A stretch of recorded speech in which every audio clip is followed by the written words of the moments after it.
बिस्मिल्लाहिर्रहमानिर्रहीम, अस्सलामु अलैकुम। सच न्यूज़ पर आप देख रहे हैं प्रोग्राम न्यूज़ आवर और मैं हूं आपके साथ काशिफ रजा। प्रोग्राम में सबसे पहले शामिल कर लेते हैं टॉप स्टोरीज। सियासी दर्जा हरारत में इजाफा, एपीसी के बाद पाकिस्तान डेमोक्रेटिक मूवमेंट, क्या अपोजिशन कुछ कर पाएगी? अद्वियात की कीमतों में 9.262% तक का इजाफा, यूटिलिटी स्टोर्स पर मुतादिद अशिया की कीमतों में इजाफा, अवाम रिलीफ का दावा करने वालों से रिलीफ की तलबगार। और जी टॉप स्टोरीज आप जान चुके हैं और पिछले एक हफ्ते में कुछ बहुत अहम डेवलपमेंट्स हुई हैं और इन डेवलपमेंट्स के बाद जो 20 सितंबर को एपीसी हुई थी उसकी अहमियत ऐसे लग रहा है कि जैसे खत्म होती जा रही है, यूं कह लें कि हवा में तहलील हो गई है, उसकी अहमियत पस मंजर में चली गई है एपीसी। गुज़िश्ता सु मरियम नवाज ने बयान दिया था, उस बयान के हवाले से भी बात करेंगे कि उसके क्या तासुरात हो सकते हैं। पहले एपीसी बड़ी धमाकेदार हुई और धमाकेदार एपीसी में जो नवाज शरीफ ने खिताब किया वो हेडलाइंस बनी रही और नवाज शरीफ की तकरीर जो है वो एपीसी भी ज्यादा अहमियत इख्तियार कर गई। उसके बाद शेख रशीद साहब सामने आए, हुकूमत की तरफ से भी तासुर दिया गया कि एपीसी समेत बाकी जगहों पर बयानात तो दिए जाते हैं लेकिन अंदरूनी तौर पर मुलाकातें की जाती हैं। मुलाकात की तमाम तर सूरत हाल ज़ेर बहस रही। ऑफिशियली तौर पर डीजीआई एसपीआर की जानिब से बयान भी सामने आ गया। दो तरह के ओपिनियन चल रहे हैं, ज़ेर बहस हैं, उस पर भी हम बात करेंगे। लेकिन साथ ही साथ एक और चीज़ पर बात करना ज़रूरी है कि जो एपीसी हुई थी, क्या एपीसी के साथ साथ ऑपोजिशन ने जो बड़ा तगड़ा प्लान तैयार किया था उस प्लान पर अमल दरामद हो सकेगा? मौलाना फजलुर रहमान ने जिस तरह से जलसे का ऐलान कर दिया, 29 अक्टूबर से पहले जलसे का ऐलान किया है, 12 रबीउल अव्वल के आसपास जलसे होंगे, रैलियां होंगी, फिर जनवरी में जो है वो लॉन्ग मार्च होगा और फिर इस्तीफों तक भी बात जा सकती है। और अब एक नई मूवमेंट का आगाज हो गया, पाकिस्तान डेमोक्रेटिक मूवमेंट, जिसकी जो सरबराही है वो मौलाना फजलुर रहमान करेंगे। तो क्या ऑपोजिशन कुछ कर पाएगी? और खासतौर पर मौलाना फजलुर रहमान जिस मूवमेंट की सरबराही कर रहे हैं, इस सरबराही में क्या पाकिस्तान पीपल्स पार्टी और पाकिस्तान मुस्लिम लीग नवाज को फायदा होगा या नुकसान होगा? इस सारी सूरत हाल में क्या ऑपोजिशन हुकूमत का कुछ बिगाड़ पाएगी? सबसे अहम सवाल यह है, क्योंकि ऑपोजिशन के किरदार की हम बात करते हैं कि ऑपोजिशन का किरदार उस तरह से रहा नहीं है, तो हुकूमत को ऑपोजिशन से ज्यादा खतरा बाकी तमाम तर मामलात से, जिस तरह से महंगाई में इजाफा होता जा रहा है। इस पर हम बात करेंगे प्रोग्राम के दूसरे हिस्से में, दूसरे सेगमेंट में। लेकिन फिल वक्त सियासी हलचल और सियासी दर्जात में क्या इजाफा हो सकता है? क्या ऑपोजिशन हुकूमत को टफ टाइम दे सकती है? और अगर जिस तरह से शहबाज शरीफ की गिरफ्तारी के हवाले से भी इम्कान जाहिर किए जा रहे थे, तो अगर इस तरह का कुछ सूरत हाल हो जाती है तो उसके बाद फिर ऑपोजिशन की क्या पोजीशन होगी, खासतौर पर मुस्लिम लीग नून नवाज के हवाले से जो शेख रशीद साहब दावे करें, इस पर बात करेंगे हम ब्रेक के बाद मोहसिन बेग साहब हमें ज्वाइन करेंगे। हमारे साथ रहिएगा।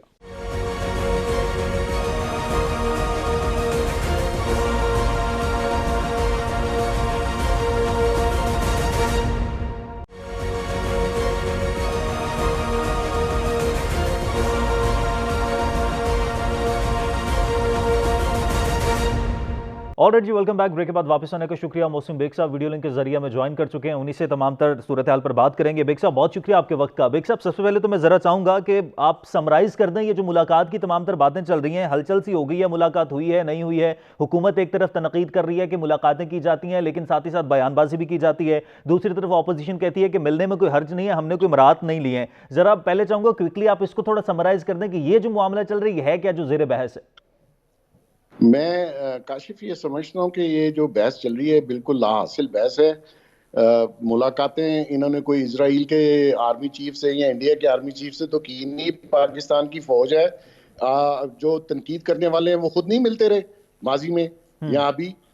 ये सब फजूल बात है और मैं समझता हूँ कि ये जो शख्स ये सारा कन्फ्यूजन फैला रहा है, शेख रशीद साहब, ये तो बचपन से मुखबरी करते आ रहे हैं और ये तो सुना था कि जी सीआईडी से भी पैसे लेके मुखबरियां करते थे।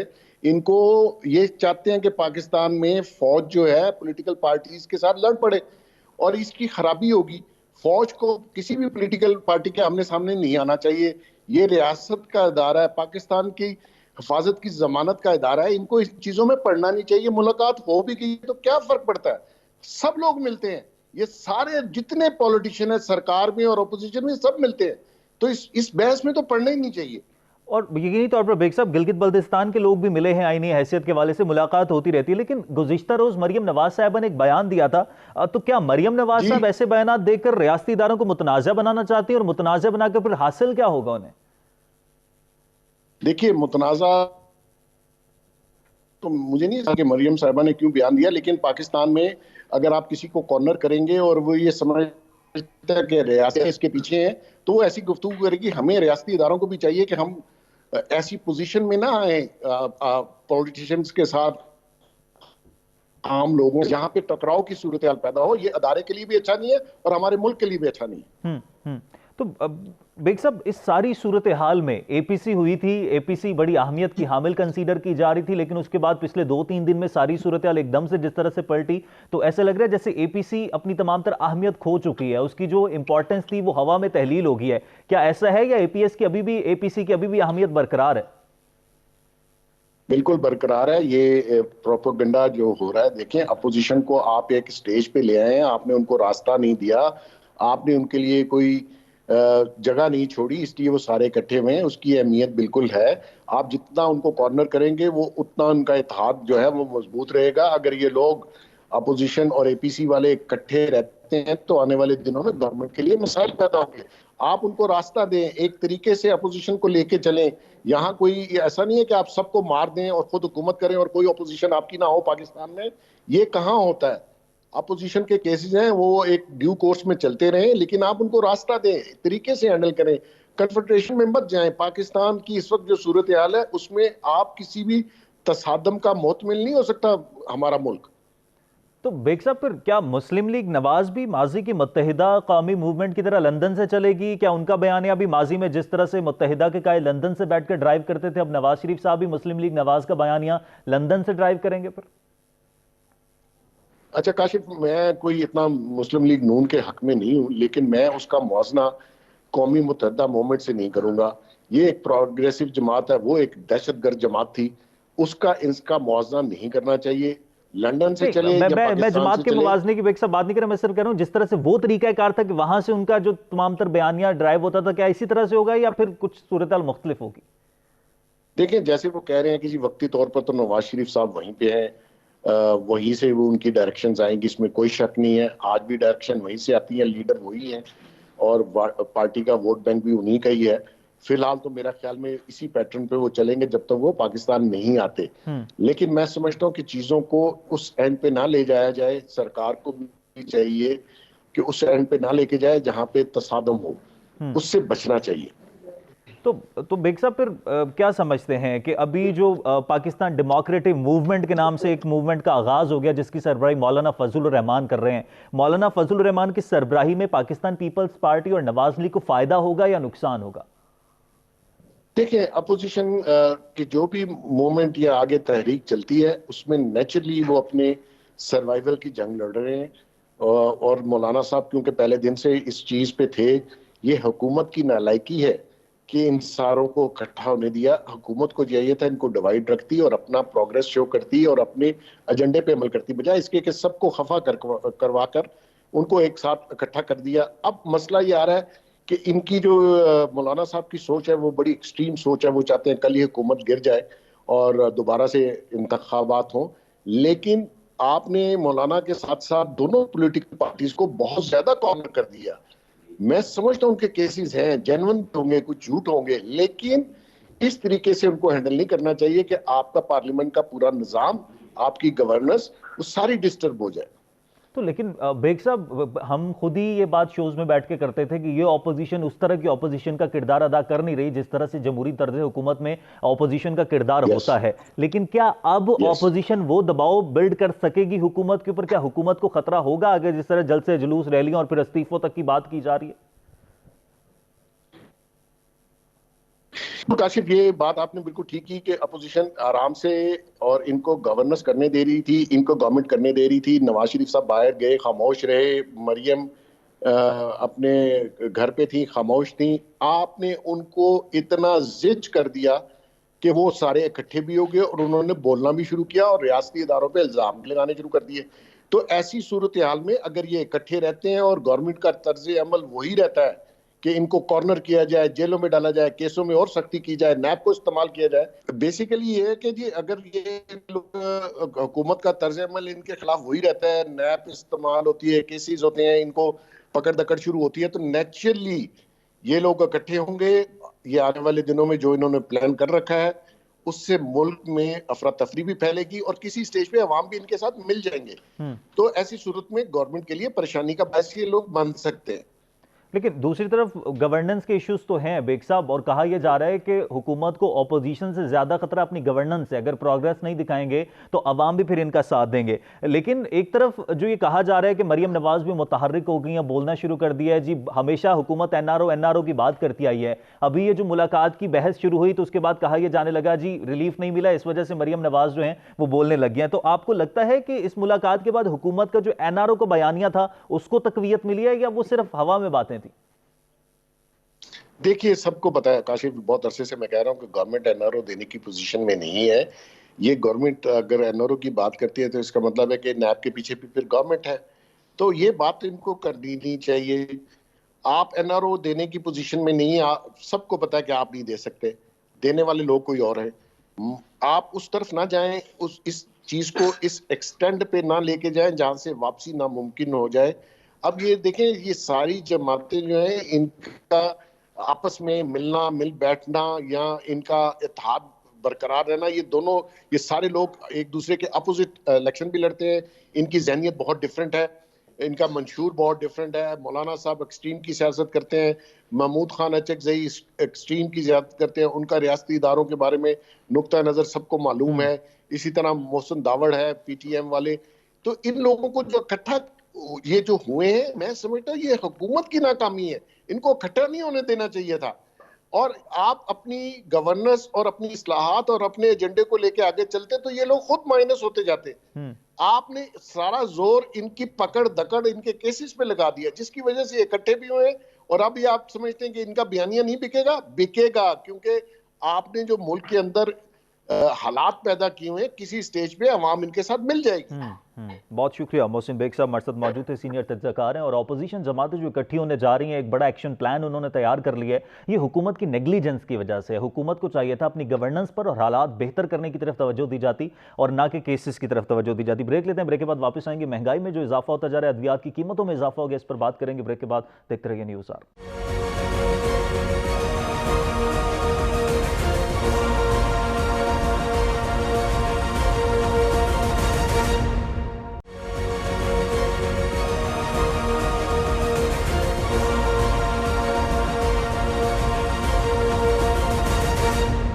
Alright ji, welcome back. Break के बाद वापस आने का शुक्रिया। और खाने पीने की अशिया से लेकर जान बचाने वाली अद्वियात तक सब कुछ महंगा हो गया है। महंगाई है कि पीक पर पहुंची जा रही है। गुज़िश्ता रोज़ कुछ बुनियादी अद्वियात की कीमतों में तकरीबन 250% तक इजाफा हुआ है। अद्वियात की कीमतों में 9 से 262% तक इजाफा देखने में आया है। और बाकी अशिया की कीमतें भी कह रहे हैं कि बढ़ रही हैं। यूटिलिटी स्टोर्स पर जो अशिया ज़रूरियाँ हैं उनकी कीमतों में इजाफा हो गया है। सियासी मामला तो चलते रहेंगे। ब्रेक से पहले हम सियासी मामला की बात कर रहे थे, लेकिन अगर ये तमाम तर मामला नहीं चलेंगे तो फिर शायद कुछ भी बेहतर तरीके से चल नहीं पाएगा।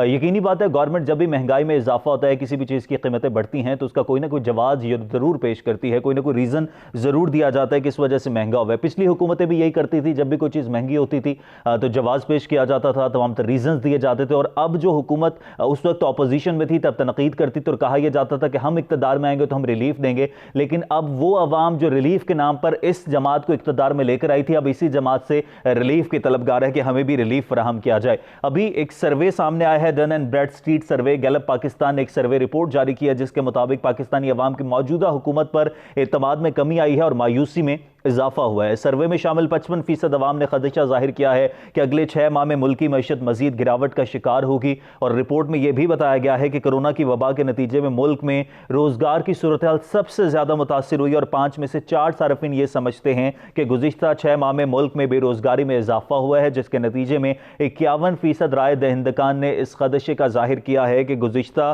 6 माह के दौरान उनके घरेलू माली सूरत हाल अबतर हो गई है। हम इस पर तफसील से बात करेंगे कि महंगाई की सूरत बिगड़ती जा रही है, महंगाई में इजाफा होता जा रहा है। इंटरेस्ट रेट जब बढ़ता है तो साथ ही साथ महंगाई भी बढ़ जाती है। जब इंटरेस्ट रेट 4 से 5% पे था तब महंगाई 4-5% थी। जब इंटरेस्ट रेट 13% तक गया तो तब महंगाई 13% तक चलेगी। तो क्या ये दुरुस्त है कि इंटरेस्ट रेट बढ़ा के महंगाई को काबू किया जाए? और महंगाई बढ़ क्यों रही है, खासतौर पर डिमांड और सप्लाई की जो गेम है, इस पर हम बात करेंगे। डॉक्टर शाहिद हसन सिद्दीकी साहब माहिर मुआशियात हैं, मुझे वीडियो लिंक के जरिए ज्वाइन कर चुके हैं। डॉक्टर साहब बहुत शुक्रिया आपके वक्त का। डॉक्टर साहब, सबसे पहले तो ये जो अद्वियात की कीमतें बढ़ी हैं, जान बचाने वाली तमाम तरद्दियात की कीमतें बढ़ गई हैं, और जो जवाब पेश किया गया वो ये कि जी शॉर्टेज है, इस वजह से कीमतें बढ़ रही हैं। तलब, रसद, कीमत, जो डिमांड एंड सप्लाई और प्राइसेस हैं आपस में लिंक्ड हैं, ये सारी चीज़ों की शॉर्टेज करके कीमतें बढ़ाया जाना, क्या ये दुरुस्त है? देखिए, आपने इंतहाई अहम नुकात उठाए हैं और मैं ये चाहता हूं कि जो तबका सबसे ज़्यादा मुतासिर हो रहा है वो इन नुकात पर भी गौर कर लिया करे, सियासत से हटके। बात दरअसल ये थी कि पाकिस्तान में ये हकीकत है कि बहुत बड़े तबके को 2 वक्त की रोटी पेट भरकर मैसर नहीं है। ग्लोबल हंगर इंडेक्स जो है भूख का, वो ये कहते हैं कि पाकिस्तान में 194 नंबर है हमारा 117 ममालिक में। और वो ये भी कहते हैं कि लोगों को जो खुराक नहीं मिलती, तो जो 5 साल की उम्र तक के बच्चे हैं उनका कद, उनका जो हाइट है, कद है, वो उम्र से कम है, और उनका जो वज़न है वो उनके कद से कम है, कमज़ोर हैं, लागर हैं, जल्दी मर जाते हैं। अब ये सूरत हाल है, तो एक तरफ समंदर है इमारात का, लोग जो है बेइंतहा मुनाफा, अशराफिया जो है मुनाफा उठा रहे हैं, पैसे बना रहे हैं, पैसे बाहर भेज रहे हैं। दूसरी तरफ ये है कि अवाम जो है वो कुचले जा रहे हैं। अभी आपने कई अहम नुकात उठाए थे, मगर चूंकि आपका सवाल दवाओं से है, तो मैंने जब हुकूमत का बयान पढ़ा तो ये कहते हैं कि ये क़यामत ये इसलिए बढ़ाई गई हैं कि लोगों को मेयारी दवाएँ मिलें। यानी हुकूमत ये कहती है कि अगर हम नहीं बढ़ाएं तो जो 2 नंबर और जाली दवाएं हैं वो मिलती रहेंगी। तो यानी हुकूमत की रिट नहीं है। तो एक तो ये रीज़न उन्होंने दिया कि मेयारी दवाएं मिलें। दूसरा ये था कि स्मगलिंग ना हो, ज़ख़ीरा अंदोज़ी ना हो, मुनाफाखोरी ना हो। तो सवाल ये कि हल ये था कि इनको कंट्रोल किया जाए। जो हुकूमत की रिट है, ये सारे वो हैं जो उन्होंने बताए, हुकूमत ने ये रीज़न दिए हैं 5-6, ज़ख़ीरा अंदोज़ी ना हो, स्मगलिंग ना हो। तो सवाल ये पैदा होता है, ये तो आपका रिट का मसला है, तो आप इन वजूहात को दूर करने की कोशिश क्यों नहीं करते कि मुनाफाखोरी जो कर रहे हैं, स्मगलिंग कर रहे हैं, पैसा बाहर भेज रहे हैं, उसके बजाय ये नुस्खा अगर आपने अपना लिया। तो मैं तो अब जो परेशान हूँ वो ये है कि अगर मेरे मुल्क में, मुझे पता है, मैं आपको बता रहा हूँ, मैंने लोगों से पूछता रहता हूँ, वो ये कहते हैं, गरीब आदमी ये कहते हैं कि जब हमारा बच्चा या बीमार होता है और डॉक्टर ये कहता है कि 3 गोलियां खिलाओ 1 हफ्ते तक, तो मैं खुद आधी कर देता हूँ, 1 के बजाय आधी देता हूँ उसको। वो फैसला कर रहा है, डॉक्टर नहीं कर रहा। तो बच्चे कमज़ोर हो रहे हैं, वो बीवी बीमार होती है, जब खुद बीमार होता है, रात को पेट भर के उसको खाना नहीं मिलता, दवाई वो आधी कर देता है, रात को बिजली चली जाती है, तो जब सुबह दफ्तर जाता है, मिल में जाता है, तो उसकी प्रोडक्टिविटी नहीं है, उसकी एफिशिएंसी नहीं है, आपकी जीडीपी गिर रही है, आपकी जो है गुर्बत बढ़ रही है, बेरोजगारी बढ़ रही है, महंगाई, सिर्फ एक वजह से। वो ये है कि पाकिस्तान में अब हम ये तस्लीम कर लें, मैं तो 8-10 साल से कह रहा हूँ कि जो अशराफिया है उनका आपस में गठजोड़ है। सारे फैसले अशराफिया के दबाव पर, उनके मुफादात पर होते हैं। मैं आपको एक बिल्कुल कंफर्म मिसाल दूं, एक पाकिस्तान के बहुत ही मारूफ डॉक्टर थे, आलमी शोहरत याफ्ता, उन्होंने मुझे कहा कि जी मैं पेट का डॉक्टर हूं, तो मुझे एक मेरा मरीज था, वो ठीक नहीं हो रहा था, कुछ 2-3-4 हफ्ते हो गए थे, तो वो उसने मुझे कहा कि जी मुझे ज़रूरी काम से इंडिया जाना है। तो मैंने कहा जाओ। फिर जब वो वापस आया तो उसने ये कहा जी मैं तो ठीक हो गया। मैंने कहा हुआ क्या? कहता वही जो दवाएं आपने लिखी थी, मुझे गलती से मैं वो बैग ले जाना भूल गया, तो मैंने वो वहां से खरीद ली और मुझे 1 हफ्ते में फायदा हो गया। अब गैर मेयारी, हुकूमत खुद कह रही है। लेकिन डॉक्टर साहब, ये मसले का हल तो नहीं है। बिल्कुल आपने बिल्कुल इंतहाई अहम पॉइंट उठाया है कि बजाय इसके कि मसले को हल किया जाए, आपने जो कीमतों में इजाफा कर दिया, तो ये समझ ही नहीं आता कि मतलब आप शॉर्टेज करके कीमतों को बढ़ा रहे हैं और ये कह रहे हैं कि इस पर, इससे डिमांड पर असर नहीं पड़ेगा। ये कुछ समझ नहीं आती। नहीं, देखिए, समझ तो बहुत सी बातें नहीं आती मुझे। अभी जब ये बात हुई, जो आज जो बयान आया है, तो मुझे परवेज मुशर्रफ का दौर याद आ गया। इसमें कुछ मिनिस्टर जो थे, रिकॉर्डेड है, नाम नहीं ले रहा मैं, वो चीनी के ज़ख़ीरा अंदोज़ी में मुलव्विस थे। मामला सब आ गया, साबित हो गया, तो नैब ने कहा ये इंक्वायरी करूंगा मैं कि ये कैसे हुआ है। तो उस दिन मैंने लिखा एक आर्टिकल कि अगर ये नैब इंक्वायरी कर ले तो उसके तमाम गुनाह धुल जाएंगे, करके दिखा दे। 24 घंटे बाद उनका बयान आ गया कि जी हमने इंक्वायरी से दस्तबरदार हो गए। वजह यह है कि अगर हम इंक्वायरी करेंगे तो इसकी कीमतें चीनी के वाले बढ़ा देंगे और आवाम कुछ ले जाएंगे। अच्छा, वही रीजन आज 20 साल के बाद दिया जा रहा है। ठीक, तो डॉक्टर साहब मेरे पास वक्त जरा कम है सेगमेंट में, तो मैं चाह रहा हूं हम थोड़ा महंगाई पर भी बात कर ले। महंगाई के हवाले से जब इंटरेस्ट रेट 5% से 6% के बीच था तो महंगाई की शरह 4% से ज्यादा नहीं थी, लेकिन इंटरेस्ट रेट 13% पर जाता है तो महंगाई भी 13% पर चली जाती है। ये कौन सा तरीकाकार है कि इंटरेस्ट रेट बढ़ाओ और फिर महंगाई को इस तरह से काबू किया जा सकता है? और वुज़रा ये बात खुद कह चुके हैं कि इंटरेस्ट रेट बढ़ाएंगे तो उससे महंगाई काबू में आएगी। देखिए, 20-25 साल की अगर आप स्टैटिस्टिक्स देख लें तो ये साबित हो चुका है पाकिस्तान में के रुपए की शरह सूद से बहुत ज्यादा ताल्लुक नहीं है। उस असल ताल्लुक है टैक्सों की पॉलिसी से, असल पासरा है पेट्रोलियम लेवी से, असल ताल्लुक है रुपए की कदर से। जब आपने देखिए एक साल में दो साल में डॉलर में 44 रुपए कमी हुई है पाकिस्तान में 2 साल में। उससे पहले के जो 10 बरस थे उसमें 5.5 रुपए साल कमी हुई थी 10 वर्षों तक, यानी 55 रुपए की। अब जब रुपए की कदर आपने गिरा दी तो जितनी इंपोर्टेड चीजें वो आपकी महंगी हो गई सारी। उसके बाद ये हुआ कि आपने बिजली के नर्ख बढ़ाए, पेट्रोलियम लेवी जो 8 रुपए था उसको आपने 30 रुपए कर दिया, तो ट्रांसपोर्ट के किराए बढ़े, सनत की लागत बढ़ी, बिजली के नर्ख बढ़े, गैस के नर्ख बढ़े। तो हमारी जो पॉलिसियां हैं, स्टेट बैंक की जो मॉनेटरी पॉलिसी है, वह हुकूमत की जो फिस्कल पॉलिसीज हैं, वो बुनियादी तौर पर कीमतों में इजाफे का सबब बन रही हैं। अगर मैं अभी आपने एक नुक्ता उठाया था, मैं उसकी बिल्कुल सही था, मैं आपको बता दूं। माली साल 2017 में ये स्टेट बैंक के फिगर्स हैं, जब 20% 20 अरब डॉलर का जारी हिसाबात का खसारा था तो उस वक्त 4.7% अफरात ज़र था। 20 अरब डॉलर अब 3 अरब डॉलर हो गया, तो अफरात ज़र है हमारा 10.7 जून में। एक चीज़। दूसरा ये कि अगर आप जनवरी में चले जाएं 2020 में, तो देही इलाकों में खाने पीने की अशिया में 23.8% का इजाफा हुआ। ये हुकूमत की फिगर है 23.8। तो ये कब बात समझ में आएगी कि रुपए कि आप ये जो शरह सूद का ड्रामा करते हैं, मॉनेटरी पॉलिसी करते हैं, इसका बहुत ज्यादा ताल्लुक नहीं है। असल ताल्लुक है आपकी पॉलिसियों से, आपकी इस्लाहात से जो स्टेट बैंक ने करनी है और जो हुकूमत ने करनी है। अवाम कुचले जा रहे हैं, मईशत की शरह नमू सुस्त हो रही है, बेरोजगारी बेतहाशा बढ़ी है, पेंडेमिक के बाद, उससे पहले भी थी, गुर्बत भी थी।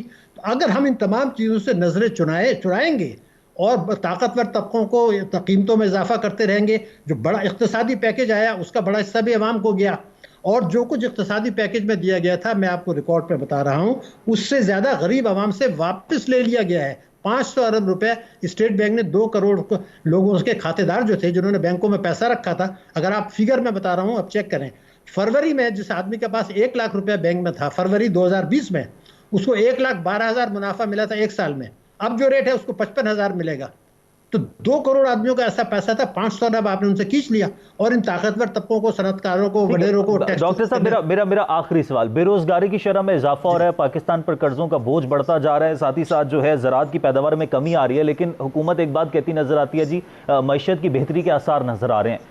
क्विकली कमेंट कीजिएगा कि इकोनॉमी की सूरत हाल की बेहतरी के क्या आसार हो सकते हैं? देखिए, बेहतरी के आसार होते हैं शरह नमू, अफरात ज़र कर्जे किस रफ्तार से बढ़े, रुपए की कदर कैसी गिरी, सरमायाकारी बढ़ी या कम हुई, और बिजली के नर्ख, पेट्रोल के नर्ख, गैस के नर्ख, लार्ज स्केल मैन्युफैक्चरिंग। मैं आपको एक जुमला ये बताऊं, ये 7वीं हुकूमत है 93 से। 7 हुकूमतों ने इख्तियार में आने के बाद कहा कि हम तबाहल थे, अवाम तबाह थे, हमने बेहतरी ले आए हैं। 7 के 7 ने कहा है, कोई नई बात नहीं है। इनका इसलिए तकलीफ दे है कि इन्होंने कुछ ज्यादा सादतमंदी से अमल किया है। IMF की शराइत पर उन्होंने, आपने देखा, गवर्नर भी बदल दिया, डिप्टी गवर्नर भी बदल दिया, मुशीर खजाना भी बदल दिया, और ताकतवर तबकों के आगे ये ज्यादा चुके हैं क्योंकि इनके पास अक्सरियत नहीं है। तो और 5-6 पार्टियों का मजमू है। तो तमाम, एक जुमला कह रहा हूँ, तमाम पॉलिसियां माशी इन ताकतवर तबकों के दबाव पर और उनके मफाद के लिए बनाई जा रही हैं। उनमें कोलूजन है। इनका अवाम से की बेहतरी से और मईशत की बेहतरी से कतई कोई ताल्लुक नहीं है। और अगर मीडिया बड़ा अहम काम करेगा कि सियासी मामला छोड़ के कभी इनकी तफसील में तो जाए, ये मेरे मुल्क की सलामती का मामला है। मेरे 22 करोड़ में से 50% जो 11 करोड़ अवाम है, उनकी सलामती का मामला है। तो ये चीजें अगर नहीं करें कौमी मफाद में, तो पाकिस्तान के लिए खतरात हैं, अवाम के लिए खतरात हैं। मैं ये आपको बता रहा हूँ कि जो सारी फिगर्स मेरे पास हैं, बांग्लादेश के मुकाबले में आपकी हालत खराब है, श्रीलंका के मुकाबले में हमारी हालत खराब है। कई फैक्टर्स में मैं रिपोर्टें पढ़ रहा था आलमी इदारों की कि जनूबी एशिया में पाकिस्तान कई रैंकिंग में सबसे नीचे है। एक मैं नहीं कह रहा, तो ये जो आ रही है कॉम्पिटिटिव इंडेक्स में हम नीचे जा रहे हैं, डेवलपमेंट इंडेक्स में हम नीचे जा रहे हैं। परसों रिपोर्ट आई, उसमें लिखा है जनूबी एशिया में सबसे नीचे पाकिस्तान, नेपाल हमसे बेहतर है, भारत बेहतर है, श्रीलंका बेहतर है। तो मेरा मुल्क जो न्यूक्लियर पावर है वो क्यों नीचे जा रहा है? खुदा के लिए इस पर आवाम को बेदार करें, यह आप सबकी जिम्मेदारी है। Okay, thank you very much. Doctor Shahid Hasan Siddiqui साहब माहिर माशियात हमारे साथ मौजूद थे। पाकिस्तान रैंकिंग में नीचे जाता जा रहा है और पाकिस्तान को पॉलिसीज वो बनानी चाहिए, हुकूमत को तवज्जो देनी चाहिए जो अवाम के मफाद के लिए हों, जिससे अवाम को रिलीफ मिल सके। सियासी हलचल एक तरफ चल रही है, लेकिन लग ये रहा है कि हुकूमत को खतरा अपोजिशन से नहीं है, इन तमाम तर मामला से। अगर महंगाई पर काबू ना पाया गया, अवाम को रिलीफ ना मिला, तो शायद फिर हुकूमत को खतरा लाहक हो सकता है। लेकिन ऑपोजिशन मजीद जो ज़्यादा खतरा नहीं बन पा रही हुकूमत के लिए, लेकिन इन तमाम तर मामलों पर काबू पाने की ज़रूरत है। आज के प्रोग्राम से इजाज़त दीजिए, अल्लाह ने के बाद।